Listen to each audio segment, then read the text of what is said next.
Bienvenidos. Hoy vamos a sumergirnos en un aspecto fascinante y a menudo un poco olvidado del arte japonés, los shinie, los grabados conmemorativos. Tenemos aquí extractos de una investigación bastante detallada que, la verdad, arroja nueva luz sobre estas obras. Hola. Sí, un tema muy interesante. ¿Qué son exactamente los shinie? A ver, a primera vista, uno podría pensar que son como, bueno, como los obituarios de las estrellas de antes, ¿no? Sobre todo actores de kabuki. Pero claro, plasmados en grabados artísticos. Un rincón ahí del ukiyo-e que mucha gente pasa por alto. Nuestra misión hoy es un poco descubrir su historia, entender qué significaban realmente y explorar por qué se les ignoró o incluso despreció durante tanto tiempo. Exacto. Y yo creo que lo que llama la atención desde el principio es esa mezcla tan particular que tienen, ¿verdad? Es arte popular, es el culto a la celebridad de la época Edo y es también la memoria, el recuerdo póstumo. Las fuentes que tenemos profundizan mucho en sus orígenes, en cómo fueron evolucionando y nos dan ejemplos muy concretos. La verdad es que revelan una historia bastante más compleja, con más matices, que esa etiqueta un poco simple de estampas de muerte que a veces se les pone. Entiendo. Así que vamos a desgranarlo un poco. No son entonces simplemente imágenes lúgubres o, no sé, macabras. La investigación esta parece indicar que, bueno, al menos al principio, algunos eran ejemplos de ukiyo-e de bastante calidad, ¿no? ¿Correcto? ¿Qué los definía entonces aparte de la temática? No sería solo el retrato en sí, imagino. Yo no. Su función principal era clarísimamente conmemorativa. Algo parecido, salvando las distancias, a cómo los medios hoy publican semblanzas de figuras públicas que fallecen. Pero claro, todo esto canalizado a través del lenguaje artístico propio del ukiyo-e. Y los protagonistas, indiscutibles, vamos, eran los actores de kabuki. Eran los verdaderos ídolos populares en el periodo Edo. Claro. Aunque, ojo, no exclusivamente. También encontramos shinie de luchadores de sumo famosos o incluso de escritores de éxito.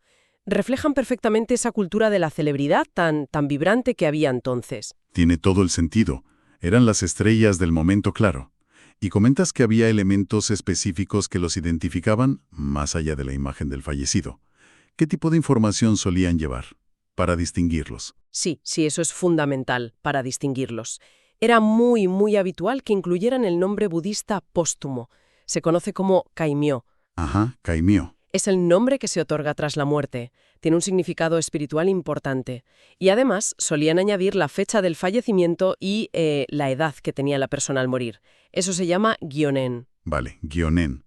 Esos elementos textuales que se integraban en el diseño son los que confirman esa función conmemorativa y los diferencian de los simples retratos de actores en vida, los que se llaman nigaue. Vale.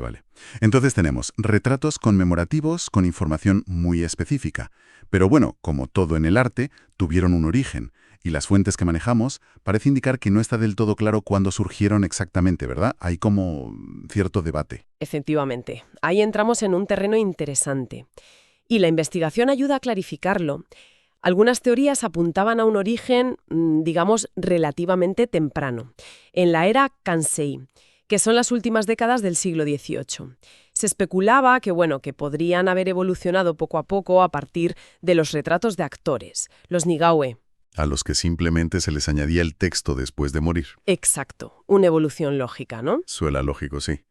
Pero la investigación esta que tenemos matiza esa idea, ¿no es así? Sí, la cuestiona bastante, al menos para los shinie como los entendemos hoy, grabados individuales conmemorativos. Lo que sí existía desde antes, y eso sí está bien documentado, eran publicaciones en formato de libro. Libros conmemorativos, que se llamaban Tsuesen-bon. Ah, libros. 170, como los dedicados a los actores Ichikawa Yauzo II o Segawa Kikunojo Yo II. Eran como recopilaciones, a veces con poemas, textos de homenaje. Ah, entiendo la diferencia. Vale, libros conmemorativos sí existían antes. Pero, ¿y los grabados sueltos? ¿Las estampas individuales? ¿Cuándo aparecen esas? Pues ahí es donde la investigación sitúa el punto de partida más tarde.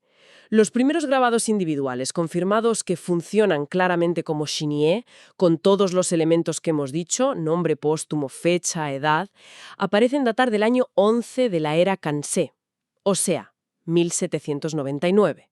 1799. Específicamente, se identifican los dedicados a los actores Ichikawa Danjurō 6 y Nakamura Denkuro 5. Ambos fallecieron ese mismo año. La evidencia de grabados individuales de este tipo anteriores a 1799, durante el resto del periodo Kansei, es muy escasa. O según este estudio, inexistente. ¡Qué precisión! O sea que los grabados como tal son de finalísimos del 18. Y eso me lleva a otra pregunta. ¿El término en sí, Shinie, cuándo se empezó a usar? Si los grabados son de 1799, ¿ya se llamaban así entonces? Pues otro punto enigmático que abordan las fuentes. Todo apunta a que el término Shinie, escrito como Zi-e, literalmente dibujo de muerte, no se generalizó para estos grabados hasta bastante después. Ah, sí. Posiblemente no antes de las eras Bunka o Bunsei, ya bien entrado el siglo XIX.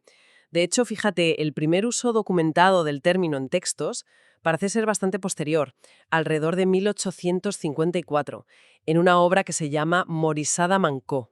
1854. Pero eso es más de medio siglo después de los primeros grabados identificados. Exacto.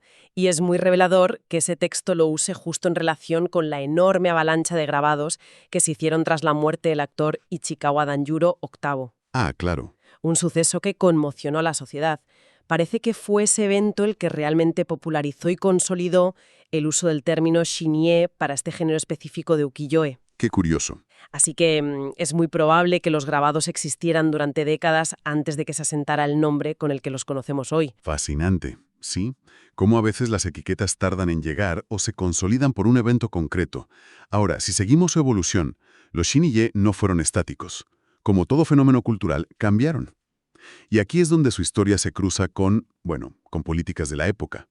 La investigación menciona una conexión con las reformas Tempo, de la década de 1840, y también con los Aizurie, esos grabados tan característicos por el predominio del azul. ¿Qué pasó ahí? Pues las reformas Tempo fueron una serie de medidas del gobierno, del shogunato Tokugawa, muy restrictivas. Buscaban promover la austeridad, la moralidad pública y afectaron de lleno al mundo del ukiyo-e. Se prohibieron o se limitaron muchísimo los grabados considerados lujosos o extravagantes, como los retratos a todo color de actores de kabuki o de cortesanas famosas. Claro. Y una teoría bastante extendida ha sido que estas restricciones impulsaron la producción de shinie, que a menudo tenían una estética más sombría y usaban tonos azules, los aizurie, como si fueran una alternativa más sobria y, por tanto, más tolerada por los censores. Como si el azul se viera menos ostentoso, más adecuado para el luto y por eso aceptable bajo las nuevas normas. Algo así. Esa es la lógica de esa teoría, sí. Sin embargo, la investigación que estamos viendo argumenta que esta conexión no es tan directa. Ni tan simple. Señala algo importante. Los shinie desarrollaron su propio estilo. Distintivo. A menudo con una paleta de colores apagados. Propia. Y además, y esto es crucial, ya existían grabados de actores predominantemente azules, los aiduzurie, incluso de alta calidad artística, antes de las reformas Tempo. ¿Antes? Sí, se cita un ejemplo de Hokusai para la actriz Sewawa Kikunojo IV, que murió en 1812 y está mealizado en azul. Entiendo. Entonces, la conclusión del material es que atribuir el estilo sombrío de muchos shinie solo a las reformas Tempo es simplificar demasiado. ¿Tenían su propia evolución? Exactamente. Más que una simple consecuencia de la censura o una imitación directa del estilo aizurie, parece que los shinie forjaron su propio lenguaje visual, un lenguaje para representar el duelo, la memoria, aunque claro, la atmósfera restrictiva de Tempo pudo influir en las tendencias generales, eso sí. Ahora bien, hablando de evolución, otro aspecto clave que resalta la investigación es el cambio en la calidad. Sí, eso. Se menciona una inundación de obras baratas. Hubo un declive artístico, claro, se nota. Parece que sí, sobre todo a partir de mediados del siglo XIX, que coincide con la popularización del género, mientras que los ejemplos tempranos, como los grabados para actores como Segawa Kikunojo III o Bandō Mitsugoro III, ambos fallecidos en 1831, podían ser obras ukiyo-e de gran mérito, muy detallados, artísticamente cuidados. Comparables a otros grabados buenos de la época, vamos. Exacto. Y los posteriores se volvieron más ¿cómo decirlo? Como hechos en serie. Más funcionales. Justo eso. Más formulistas, sí. Más simples en la ejecución, en la calidad de la impresión. Los textos señalan que muchos de estos Xinye tardíos no llevan el nombre del artista, ni del editor. E incluso a veces les faltan los sellos de censura. Ah, sin sello. Sí, sellos que, en teoría, eran obligatorios. Esto sugiere una producción muy apresurada, quizá casi clandestina en algunos casos, o al menos con una supervisión oficial mucho menor. Probablemente se hacían rapidísimo para satisfacer la demanda popular inmediata que surgía tras la muerte de una celebridad. Y esa producción masiva, claro, más enfocada en la rapidez y en la noticia que en el arte, es probablemente lo que contribuyó a esa mala reputación que arrastraron tanto tiempo, ¿no? Explica por qué coleccionistas e investigadores posteriores pudieron despreciarlos. Sin duda. Este cambio no solo refleja un posible declive artístico en este subgénero concreto, sino que es un microcosmos fascinante de cómo el propio ukiyo-e estaba cambiando en el siglo XIX. Estaba pasando de ser un arte a veces muy refinado, casi de encargo, a convertirse en algo más parecido a una forma temprana de medio de comunicación de masas. Claro, priorizando la rapidez, la respuesta al evento del día, a la conmoción popular, por encima de la perfección técnica o la innovación artística. Los Xinye baratos fueron, en cierto modo, los tabloides visuales de su tiempo. Qué buena analogía, sí señor. Y hablando de eventos impactantes, las fuentes dedican bastante espacio al caso del suicidio del actor Ichikawa Danjuro VIII en 1854. Mencionaste antes que fue clave para el término, pero parece que también lo fue para el género en sí, un antes y un después. Absolutamente, fue un escándalo de proporciones, gigantescas para la época. Danjuro VIII no era solo un actor famoso, era una superestrella del kabuki, inmensamente popular. Su muerte repentina por suicidio mientras estaba de gira en Osaka conmocionó profundamente a la sociedad Edo. Y esta conmoción se tradujo en una explosión sin precedentes en la producción de Xinye. Una locura, imagino. Las fuentes mencionan estimaciones que hablan de 70, 80, incluso se llega a decir que cientos de diseños diferentes. Cientos. Aunque estas cifras tan altas seguramente son exageradas, pero dan una idea de la magnitud del fenómeno. Madre mía. Imagino la conmoción y cómo los editores vieron ahí una oportunidad comercial casi instantánea. Y por lo que entiendo, estos grabados no eran solo los retratos conmemorativos estándar, ¿verdad? Fueron un poco más allá. Totalmente. Muchos de los Xinye de Danjuro VIII rompieron el molde del memorial formulista. Reflejaban la propia conmoción pública, la curiosidad morbosa, incluso especulaban sobre las posibles causas o los detalles escabrosos del suceso. Ostras. Se convirtieron casi en noticias sensacionalistas impresas, una especie de crónica gráfica del evento que alimentaba el interés popular. Este suceso, por su enorme impacto mediático, no solo consolidó el término Xinye en la conciencia pública, como decíamos, Sí. sino que también afianzó este tipo de grabado como un producto de consumo rápido, casi periodístico, ligado a la actualidad y al sensacionalismo. Un ejemplo temprano de cómo un evento trágico se convierte en un fenómeno mediático. Pues clarísimo. Vale, hemos trazado la historia de los grabados conmemorativos, pero ahora las fuentes nos reservan una sorpresa, una especie de giro inesperado. Resulta que la palabra Xinye tenía otro significado antes de aplicarse a estos grabados, algo que ver con juegos de azar. Pues aquí es donde la investigación se pone realmente curiosa, ¿sí? Indagando en la etimología, revela un uso anterior del término Xinye, escrito con los mismos caracteres japoneses, Shi-e, pero con un significado completamente distinto. En las eras Meiji Anei, es decir, entre 1764 y 1781, o sea, bastante antes de los primeros grabados conmemorativos que hemos fechado en 1799, Antes, ¿sí?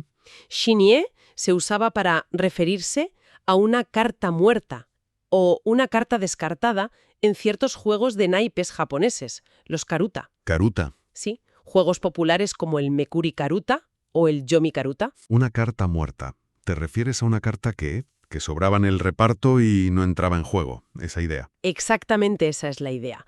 En juegos donde se repartían las cartas entre varios jugadores, a veces quedaba una carta sobrante, que se dejaba aparte, muerta, sin participar en esa mano. Ah, vale. Esa era la shinie. Y este uso está documentado en poemas satíricos de la época, los senryu, de esas décadas, 1760-1770. Qué curioso. ¿Y qué pasó con ese significado? ¿Por qué desapareció? ¿Se sabe?